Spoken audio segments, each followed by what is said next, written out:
Murakoze cyane rero ni Kabagema TV tubifurije byose mwifuza kandi amahoro n'imigisha bibane namwe. Turi ku mpera z'umwaka tugiye gutangira undi mwaka uzababere mwiza kandi uzabere uw'amata n'ubuki. Abakurikira Kabagema TV rero tubahaye ikaze by'umwihariko ku bantu bari hano muri Canada. Iyi nkuru irabareba. Tugiye kubabwira ku bigendanye n'uko Canada muri iyi minsi cyangwa mu mwaka uri buze wa 2025 bakaba bagiye kongera icyo bita amafaranga kuri buri ruhande rwose rwa buri rwego ku muntu wese utuye muri Canada. Birareba cyane cyane ku bantu basanzwe bafashwa nk'abantu bageze muri pansiyo. Tugiye kubagezaho rero zimwe mu nzego zigera nko muri 5 government ya Canada cyangwa icyo bita federal government yaba yongereye ku mafaranga yari isanzwe itanga ku bantu bakurikira. Guverinoma ya Canada yatangaje ko mu mwaka uri buze wa 2025 uzongerera amafaranga ku bantu bari muri pansiyo, ku mafaranga yabonekaga ku bana, ku mafaranga yafashwaga abantu bafite yenda ubumuga cyangwa babuvukanye, ku mafaranga ya tax return ku bantu bafite akazi, ndetse no ku mafaranga agendanye n'ibyo bita Canada Carbon Rebate bigendanye n'ihindagurika ry'ikirere. So dukomeje rero tugiye guhera ku bantu bari muri pansiyo. Iyo bavuze nk'abantu bari muri pansiyo ni abantu guhera ku myaka 60 kuzamura. Hari n'ababa bagifite imbaraga bajya muri pansiyo bahereye ku myaka 65. Iyo bavuze rero pansiyo cyangwa n'igihembo ugenda ubona cyangwa amafaranga leta igenda iguhereza, hari amafaranga fatizo government iba yarateganyije ku giti cyayo ikagenda yahereza abantu. Ariko nk'ubu ugeze nko mu myaka 65 wari umukozi wa leta cyangwa wari umuntu ukora business, birumvikana ko hari amafaranga ubona aruta ay'abantu batagiye bakora bihagije. So mu bisanzwe rero amafaranga fatizo yahabwaga abantu bari muri pansiyo yari amadolari 815. Sorry kuba ndi gukoresha ko ari amafaranga, ariko ubu ngubu bayazamuye ku kwezi guhera ku itariki 29 z'ukwezi kwa mbere 2025. Amadolari yazamutse agera ku 1368 n'ibice 60. Urwego rushinzwe ibi bintu rukaba rwitwa CCP, Comprehensive Community Planning. Ni urwo rwego rero nirwo rwazamuye ayo mafaranga. Urumva ko ari ikintu bongereyeho. Iyo bakoze nk'ibi bintu aba ari gahunda y'umwaka cyangwa porogaramu y'umwaka mu rwego rwo kugira ngo rwa rwego rwo gukomeza gusigasira abakuze ndetse n'abantu bageze mu zabukuru muri pansiyo muri rusange. Icya kabiri ni icyo bita CCB, Canada Child Benefit. Canada Child Benefit ni amafaranga bagenda bagenera ku bana, akaba yiyongereyeho 4.7. Mu bisanzwe akaba azatangira gutangwa mu kwezi kwa kabiri tariki 20 2025. Ku mafaranga rero yari asanzwe atangwa ku bana bari munsi y'amezi 6 yari amafaranga 619 n'ibice 75 buri kwezi. Ubu ngubu yazamutse agera ku mafaranga 969 n'ibice 75. Urumva ko niba wabonaga 600 akazamuka akagera kuri 969 hari amafaranga yiyongereyeho. Biravuze ngo buri mwana ku mwaka azajya abona ibihumbi 7 n'amadolari 787. Mu busanzwe akaba yabonaga ibihumbi 7,437. Ku bana rero bari hejuru y'imyaka 6 kugera kuri 17 bari basanzwe babona amadolari 522 n'ibice 92, ariko ubu bayazamuye yageze ku mwaka bikaba bigiye kuba ibihumbi 6,570. mu bisanzwe bikaba byari ibihumbi 6,275. Urumva ko ku mafaranga yahabwaga abana rero bari munsi bari hejuru y'imyaka 5 kuva kuri 6 kugera kuri 17, mu bisanzwe yari 522,92, ariko urumva ko bayazamuye agera ku mafaranga 600, hafi 50,57. Ingingo ya gatatu bakozeho tena bazamura amafaranga ni icyo bita GST, Goods and Services Tax.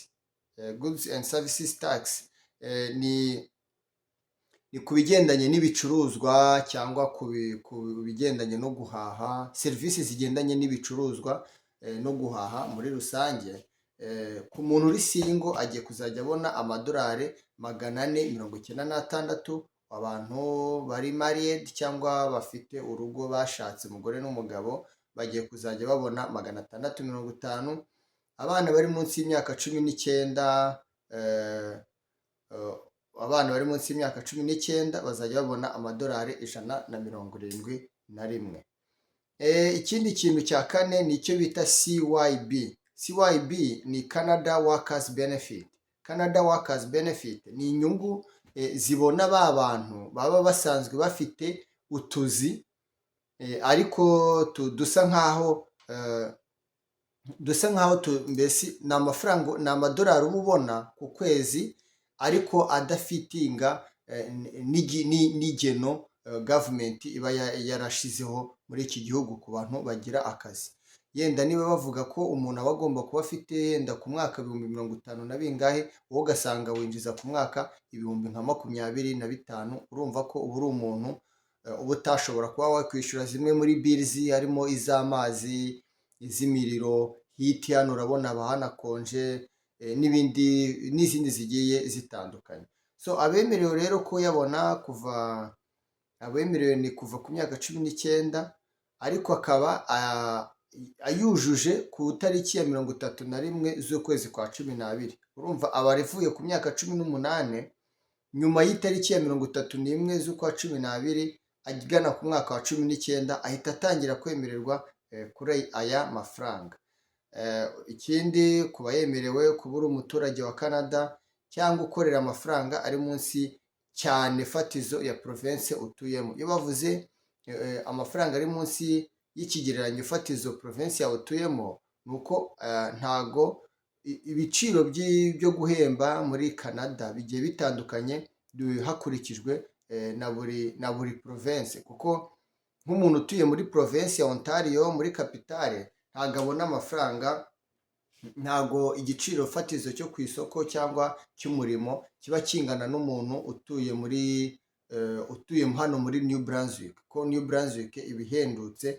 Igiciro rero cy'akazi ku isoko, nk'urugero niba ari nk'umuntu ukora muri kampani yenda ikora amasuku, akaba yenda ashobora kuba yabona amadolari ari hasi ya 15 cyangwa 17 muri Toronto cyangwa Ottawa, kubera ko na Quebec yenda ahantu hamwe na muri za Montreal usanga aho bayazamuye akagera nko muri yenda 20, ni urugero ariko natangaga, ariko bafata icyo giciro fatizo kugira ngo uwo muntu atazahura n'ibibazo muri ibi bihugu. Niyo mpamvu bavuga ngo ibihugu byateye imbere ni uko haba hari favere ziba zihari. So nk'uko rero twari tubibabwiye ngo ayo mafaranga ya Canada Workers Benefit abona ba bantu bakora, ariko umushahara wabo usa nkaho budahagije. Iyo uri singo ubona 1,428 buri kwezi,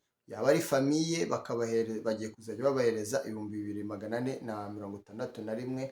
Abafite ubumuga bo bazajya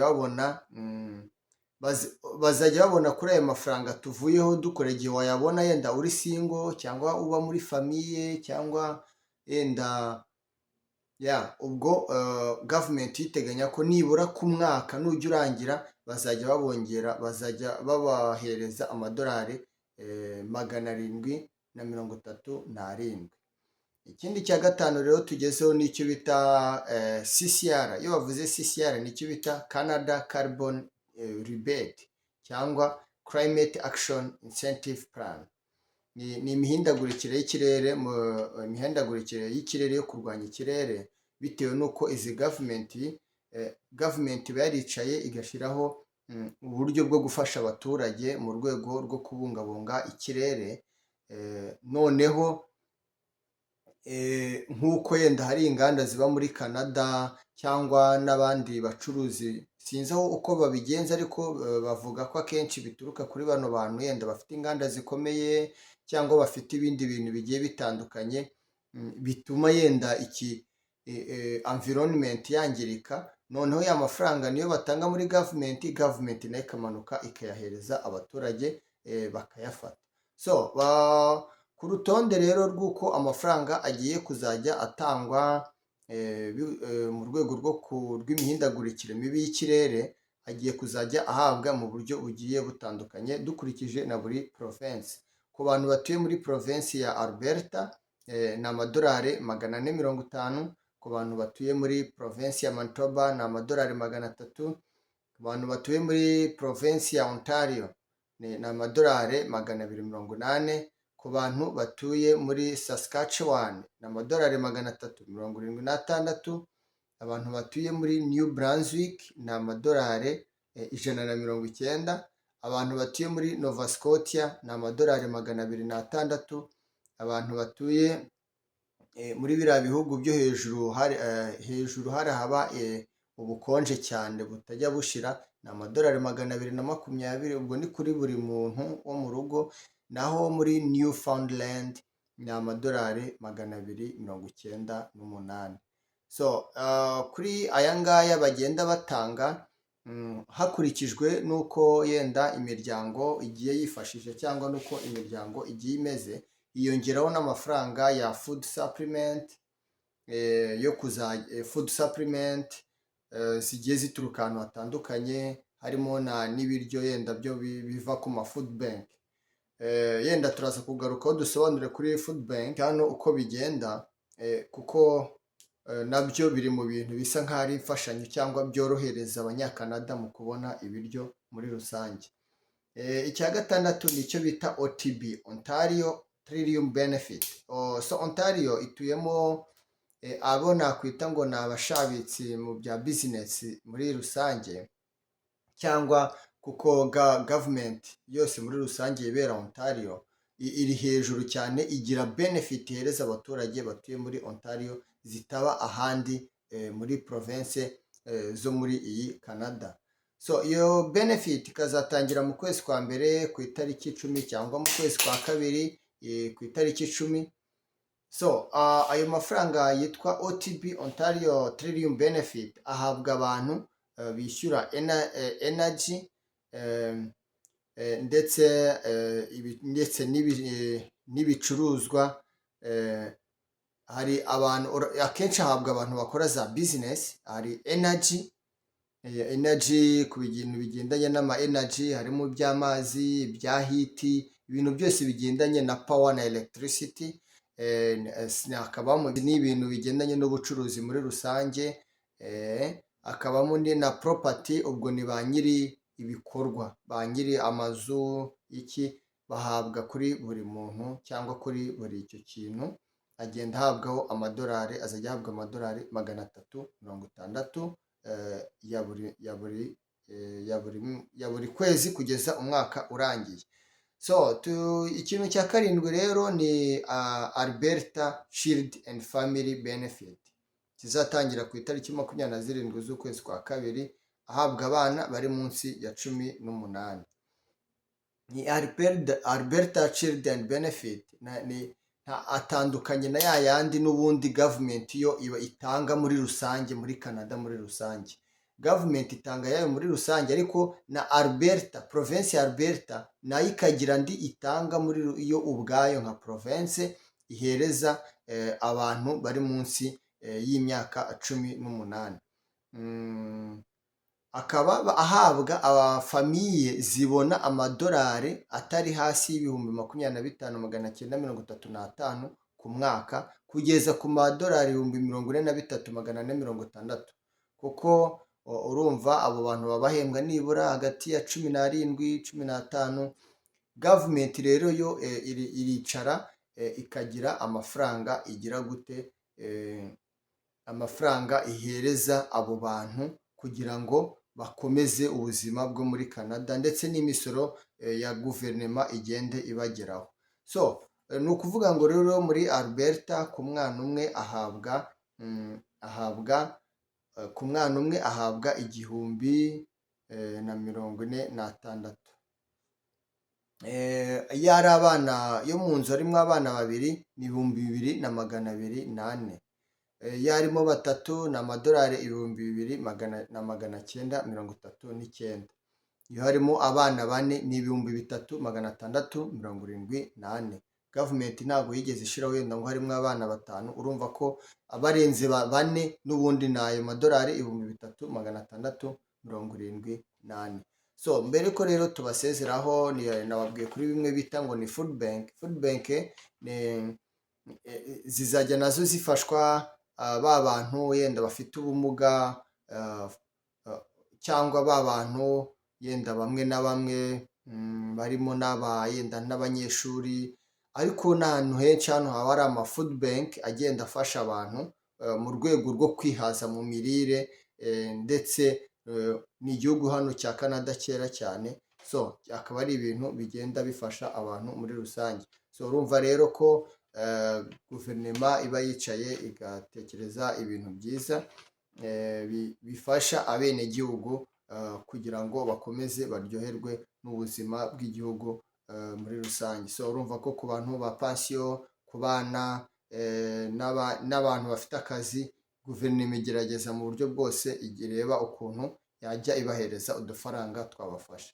So nk'uko tubakunda cyane rero ni Kabagema TV, icyo tuba tubasaba cyane ni uko mwadukorera subscribe, ugakora share, ndetse ugashyiraho na komenti ukadushimira, cyangwa mukatubwira n'ibindi byiza mubona twabaganirizaho, kuko icyo tubabereyeho ni ukubabwira amakuru mpamo kandi amakuru yizewe, amakuru afite aho yavuye. Niyo ngeso yacu, ni nayo ntego yacu, ni ukugira ngo tujye dukorera mu rukundo, dukorere mu buvandimwe, twese kandi tumenya amakuru ku gihe muri rusange. So turabakunda cyane rero, mukomeze kugira ibihe byiza, turabifuriza kugubwa neza, kugira ibyiza byose n'imigisha Imana igenda ibahereza. Turi ku musozo w'umwaka, mukomeze mugubwe neza no gusoza umwaka. Turabifuriza byose mukeneye. Murakoze, bye bye, ciao ciao, turabakunda.